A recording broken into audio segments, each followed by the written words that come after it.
This is the Lone Crater YouTube. We hope this video helps.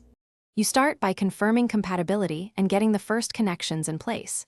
You need to identify the correct port on your laptop and use a high-quality cable.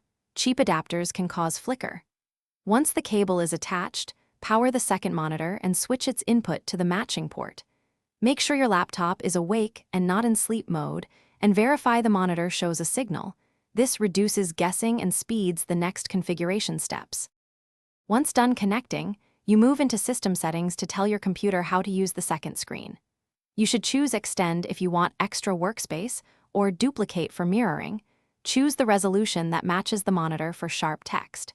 Then arrange the displays in the settings so the cursor travels naturally between them. Make sure refresh rate and scaling are appropriate for both screens. This prevents blurry windows and uneven cursor speed across displays. To finish, fine-tune color, brightness, and text scaling so both displays feel consistent. If the monitor is blank or flickering, update your graphics drivers and swap the cable or port to isolate the fault. Inexpensive adapters often fail. If problems persist, restart both devices and test the monitor with another computer to rule out hardware issues. One key tip: check power and input selection first.